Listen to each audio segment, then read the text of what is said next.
it was really devastating, especially coming back and seeing how much damage was done. Nearly 6 months later, the storm is gone, but its wrath remains evident.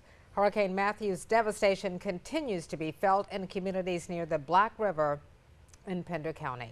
Now, the storm destroyed 82 homes, including Patrick Bathurst. WECT's Chelsea Donovan reports Patrick is fighting to get back into his house, but he's also fighting for his life. Chelsea? He certainly is, Fran and John. It's a double whammy. Not only is Bathurst a victim of a devastating hurricane, but he's also a victim of cancer. He knows it will take his life. He just hopes to live his remaining days in comfort. This pink flag nailed to a tree at Patrick Bathurst's home in Pender County is a devastating reminder of Hurricane Matthew's wrath. Here's the level about where Floyd was, and up here is Matthew. 7.5 feet of water from the Black River after it overflowed its banks.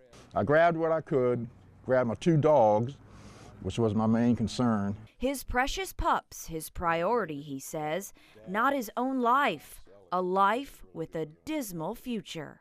This time thing, hanging over my head.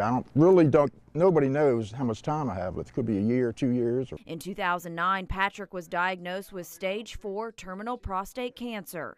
He was living his final chapter in peace. Then came Matthew, not what the doctor ordered. I was in a pretty good place, I was dealing with it. Like I said, I put myself in his hands, and whatever happened was going to happen. And then this hit, and it's like, what else? What else is going to happen? Displaced but still fighting, he continued chemotherapy.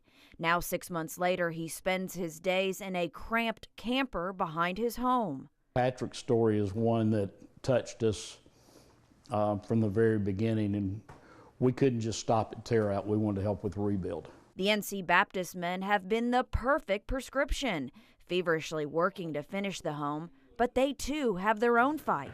Now we're at the point where we have a number of homes that have to be raised to meet FEMA's requirements, but we can't do anything at all with them until those grants are available. With federal money at a standstill, they now rely solely on donations. I'm not asking for much.